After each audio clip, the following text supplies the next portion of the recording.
آج ہم بات کریں گے ایک ایسے شخص کی جو خوف کی علامت بن گیا، ایک ایسا نام جس نے دنیا کے نقشے بدل دیے۔ جی ہاں، بات ہو رہی ہے چنگیز خان کی، وہ جو ایک یتیم لڑکے سے دنیا کا سب سے بڑا فاتح بنا۔ 1162 میں منگولیا کے سرد موسم میں اس کی پیدائش ہوئی۔ اس کا اصل نام تموجن رکھا گیا۔ بچپن غربت اور بھوک میں گزارا، باپ کو دشمنوں نے زہر دے کر مار دیا، قبیلہ اسے اور اس کے خاندان کو چھوڑ گیا۔ تموجن نے شکار کر کے اپنے خاندان کو زندہ رکھا، یہی مشکلات اسے مضبوط بناتی گئی۔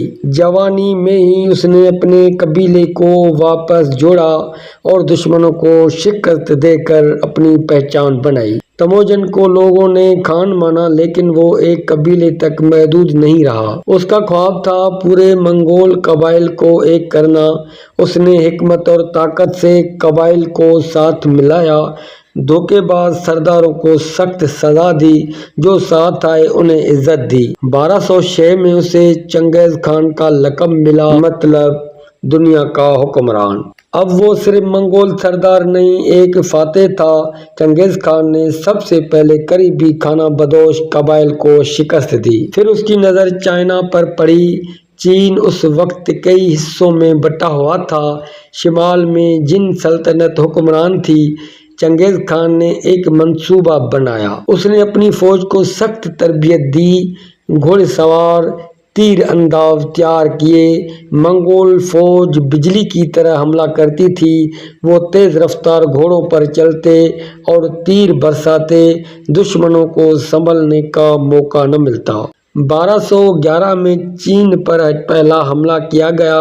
منگول فوج نے دیوار چین کو پار کر لیا۔ چینی فوج کو کچل دیا گیا۔ شہروں میں خوف پھیل گیا۔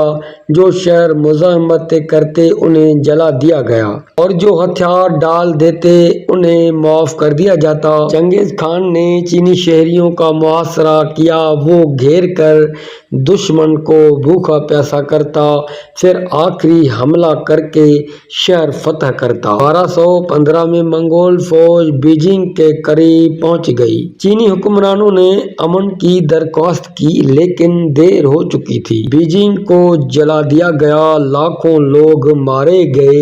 یہ چنگیز خان کی سب سے بڑی فتح تھی۔ چین کے بڑے حصے پر اس کا قبضہ ہو گیا۔ اس نے وہاں اپنا گورنر مقرر کیا، ٹیکس اور قانون کا نیا نظام لایا، راستے محفوظ کیے تاکہ تجارت ہو سکے۔ ڈاکوؤں کو سخت سزا دی گئی۔ اس نے سلک روڈ کو دوبارہ زندہ کیا۔ دنیا بھر کے تاجر منگول سلطنت میں آنے لگے۔ چنگیز خان صرف جنگجو نہیں تھا، وہ ایک بہترین منتظم بھی تھا۔ اس نے اپنے قانون یاسا بنائے، جس میں انصاف اور نظم شامل تھا۔ فوج میں میرٹ پر ترقی دی جاتی، کوئی بھی قابل آدمی سپہ سالار بن سکتا تھا، چاہے وہ عام خاندان سے ہو۔ یہی وجہ تھی کہ اس کی فوج مضبوط ہوتی گئی۔ چنگیز خان نے دشمنوں کو عبرتناک انجام دیا، لیکن جو وفادار رہتے انہیں انعامات ملتے۔ چینی انجینئر اور کاریگر اس کے لیے ہتھیار بناتے۔ منگول فوج نے چینی ٹیکنالوجی اپنائی، منجنیق اور بارود استعمال کیا۔ یہ سب اس کے حملوں کو مزید خطرناک بنا دیتا۔ چنگیز خان نے چین کو منگول سلطنت کا حصہ بنا دیا۔ اس کے بعد اس نے وسطی ایشیا کا رخ کیا، بخارا اور سمرقند کو فتح کیا، لیکن چین کی فتح اس کے کیریئر کا اہم موڑ تھا۔ اس نے دنیا کو دکھایا کہ منگول ناقابل شکست ہیں۔ چین کے وسائل سے اس کی سلطنت امیر ہوئی۔ فوج کو مزید جدید بنایا گیا۔ چنگیز خان نے مذہبی آزادی دی۔ چین میں بدھ مت، اسلام اور عیسائیت سب کو اجازت ملی۔ اس نے کہا سب کا خدا ایک ہے، راستے الگ ہیں۔ وہ مختلف قوموں کو ساتھ ملا کر سلطنت بڑھاتا گیا۔ دشمنوں میں اس کا خوف بڑھتا گیا۔